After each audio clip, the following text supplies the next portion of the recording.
নমস্কার, শ্রোতা বন্ধুদের স্বাগত জানাই আমাদের আজকের এপিসোডে। আজ আমরা আলোচনা করব এক অত্যন্ত গুরুত্বপূর্ণ এবং স্পর্শকাতর বিষয়, আমিষ ভক্ষণ। আমিষ খাওয়া কি সত্যিই পাপ? এই প্রশ্নটি বহু প্রাচীনকাল থেকেই আমাদের সমাজে প্রচলিত।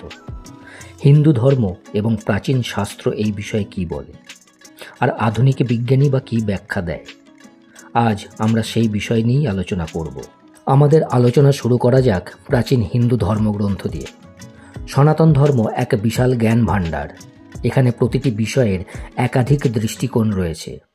আমিষ ভক্ষণ প্রসঙ্গেও এর ব্যতিক্রম নয়। প্রাচীন হিন্দু শাস্ত্র যেমন বেদ আমিষ ভক্ষণকে সরাসরি পাপ বলেনি।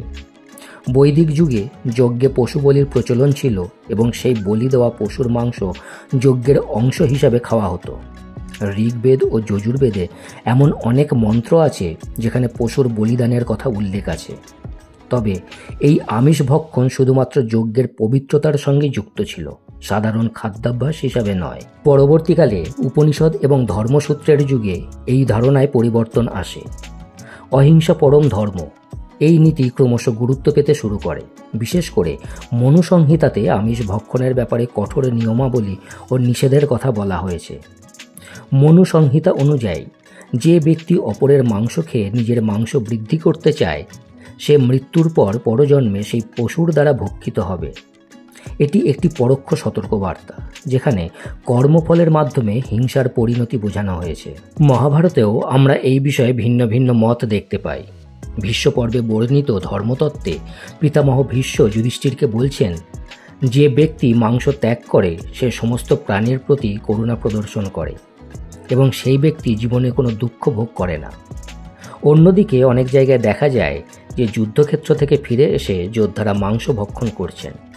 এর মূল কারণ ছিল শক্তি ও সামর্থ্য বৃদ্ধি করা। মূলত ধর্মগ্রন্থে খাদ্যকে সাত্ত্বিক, রাজসিক এবং তামসিক এই তিন ভাগে ভাগ করা হয়। সাত্ত্বিক খাবার মনকে শান্ত, পবিত্র ও শুদ্ধ রাখে। নিরামিষ খাবারকে সাত্ত্বিক মনে করা হয়। রাজসিক খাবার মনকে চঞ্চল করে এবং তামসিক খাবার অলসতা ও ক্রোধ বাড়ায়। আমিষ খাদ্যকে সাধারণত তামসিক এবং কোনো কোনো ক্ষেত্রে রাজসিক বলে গণ্য করা হয়।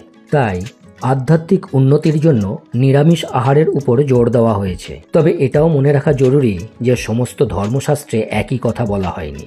স্থান, কাল ও পাত্রভেদে বিভিন্ন নিয়ম প্রচলিত ছিল। সন্ন্যাসী, যোগী বা আধ্যাত্মিক পথে অগ্রসর হওয়ার জন্য নিরামিষ ভোজনকে সর্বোৎকৃষ্ট মনে করা হয়েছে, কিন্তু সাধারণ গৃহস্থের জন্য এটি সবসময় বাধ্যতামূলক ছিল না। এবার আমরা চোখ রাখি আধুনিক বিজ্ঞানের দিকে। বিজ্ঞান আমিষ বা নিরামিষ ভক্ষণকে পাপ পুণ্যের দৃষ্টিতে দেখে না, বরং দেখে এর পুষ্টিগত এবং পরিবেশগত প্রভাবের দিক থেকে। প্রথমে আলোচনা করব পুষ্টিগত দিক। আমিষ খাদ্য, বিশেষ করে মাছ, মাংস ও ডিম প্রোটিনের একটি অত্যন্ত ভালো উৎস। প্রোটিন আমাদের শরীরের মাংসপেশি গঠন, কোষের মেরামত এবং বিভিন্ন গুরুত্বপূর্ণ জৈব প্রক্রিয়ার জন্য অপরিহার্য। এছাড়া ভিটামিন B12, আয়রন, জিঙ্কের মতো জরুরি পুষ্টি উপাদান আমিষ খাদ্যে সহজলভ্য। যারা শুধুমাত্র নিরামিষ খান তাদের ক্ষেত্রে এই পুষ্টি উপাদানগুলোর ঘাটতি হওয়ার সম্ভাবনা থাকে। তবে বর্তমানে অনেক গবেষণা বলছে একটি পরিকল্পিত নিরামিষ ডায়েটে এই ঘাটতি পূরণ করা সম্ভব। এরপর পরিবেশগত দিক।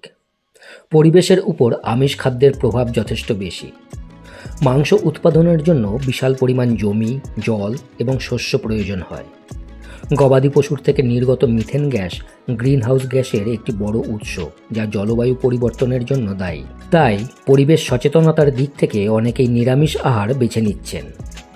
সব শেষে হলো নৈতিক ও স্বাস্থ্যগত দিক।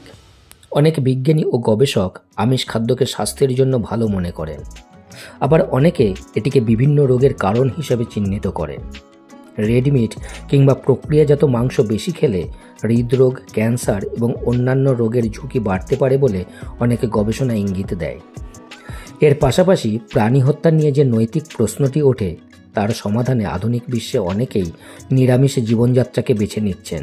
তাহলে আমরা কি বলতে পারি যে আমিষ খাওয়া পাপ?